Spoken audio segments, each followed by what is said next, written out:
Today I'll talk on PDA, patent ductus arteriosus, another congenital heart disease in children.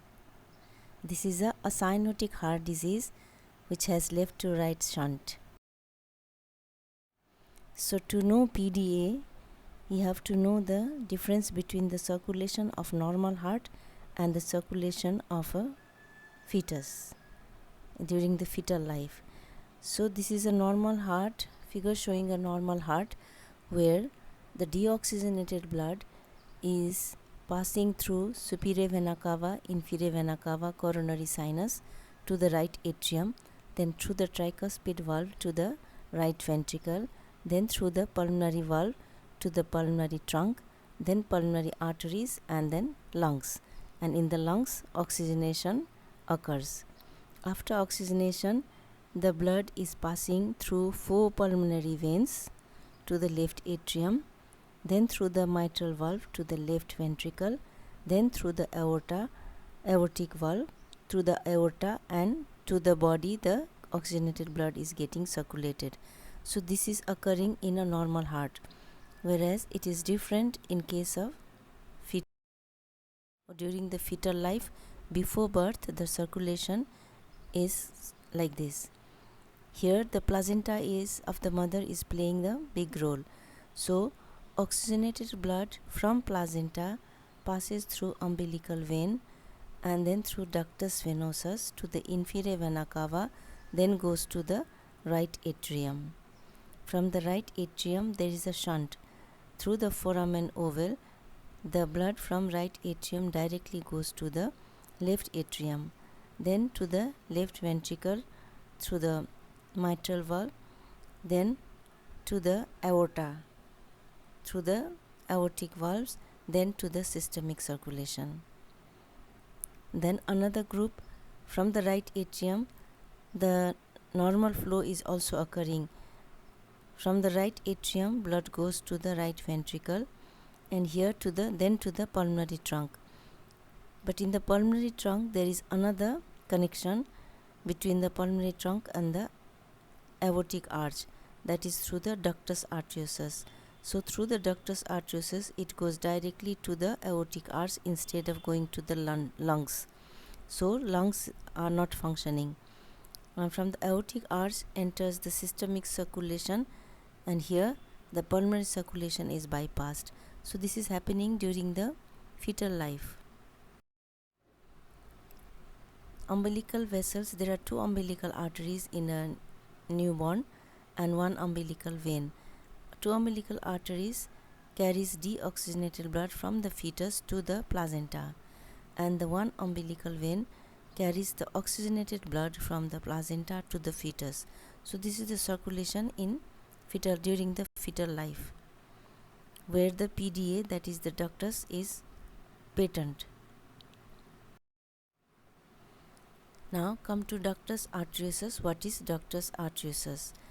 This is a connection or a duct which connects left pulmonary artery to the descending aorta 5 to 10 mm distal to the left subclavian artery. So shunting the blood from the lungs. So in the fetal circulation component, there is a connection from the pulmonary artery to the aorta, and it maintains the patency of the ductus due to the continual production of the prostaglandin E2 by the ductus during the fetal life. So after the post-fetal life, after delivery, the secretion of prostaglandin decreases and then the ductus closes. So for the closure, the factors which are required is, one is increase in the oxygen, partial pressure of oxygen when the baby takes a first breath, and then another is decrease in level of the production of the prostaglandin after birth. So these 2 factors are responsible for closure of the ductus. So this is a normal heart, figure showing a normal heart, and this is with a ductus. Just see here, there is a connection between the pulmonary artery and this aortic arch. This is the ductus. So during the fetal life, the blood is passing from the right to left, from the pulmonary to the aortic area, because pressure in the pulmonary area is higher. But after the birth, the aortic pressure rises and there is a fall in the pulmonary vascular resistance, so the flow of blood becomes opposite. It passes from aorta to the pulmonary artery, that is left to right. So this is the difference between the opening of the ductus before birth and after birth. Here, this is a normal circulation. This is the ductus connecting the pulmonary artery and aorta. So here, after the birth, the shunt is from left to right. So left to right or right to left in the ductus, it depends upon the pressure, how it is. So direction of the shunt is dependent upon the pressure. So before birth, pulmonary pressure is high, so is right to left. After birth, aortic pressure is high, so shunt is left to right. Before birth it is right to left, and after birth it is left to right. Now come to closure of the ductus. After birth, this ductus arteriosus should close. If it is not closing, then it remains as a patent ductus arteriosus. So there are two closures. One is functional closure, which occurs 10 to 15 hours after birth, and another is anatomical closure, which is slower. So that is taking 2 to 3 weeks of age. This occurs due to permanent changes in the endothelium and subintimal layers, and after the closure, this becomes a ligament, which is known as ligamentum arteriosum. So if it is not closing after birth, this is known as patent ductus arteriosus, persistence of the ductus arteriosus. The incidence is higher in the newborns who are born at the high altitudes, more than 10,000 feet high. If the babies are born, the risk of having PDA is more, because the oxygen concentration is lower in those areas. So it is a cyanotic congenital heart disease occurring in 10% of whole of the congenital heart diseases. Female is to male ratio is 2:1, 2 times higher in females. It is more common in preterm baby. Come to hemodynamics. So just see these boxes. The shunt is occurring here from the aorta to the pulmonary artery. So wherever the arrow is there, the changes occur in those areas because extra blood is flowing in those areas. So the magnitude of left to right shunt depends on number 1, resistance offered by ductus if it is small, and level of pulmonary vascular resistance. If large ductus, it is higher. So large PDA, pulmonary artery pressure, equals to systemic pressure, where the flow is bidirectional. Now coming to the hemodynamics, left to right shunt from aorta to pulmonary artery occurs.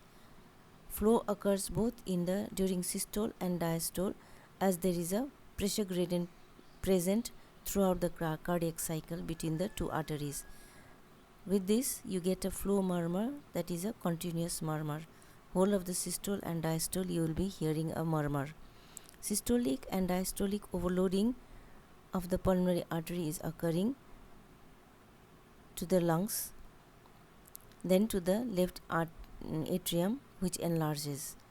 Then mitral valve, then the blood is passing through the mitral valve. There is an accentuation of the first heart sound, and here you are getting a flow murmur, that is a mitral delay diastolic murmur. Then the blood is passing to the left ventricle during the diastole. There is diastolic overloading and left ventricle also enlarges. There is prolongation of left ventricular systole, so delayed closure of the aortic valve leading to late A2. Second heart sound is paradoxically split occurring during the expiration, just the opposite of the normal inspiration.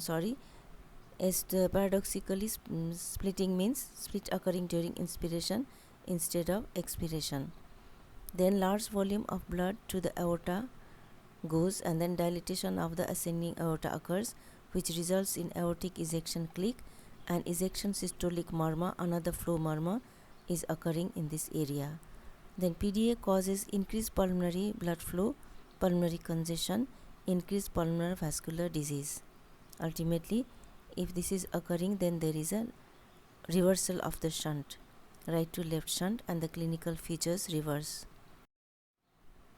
Now come to clinical features. PDA is a cyanotic heart disease, so there is no cyanosis. If the ductus is small, they remain asymptomatic.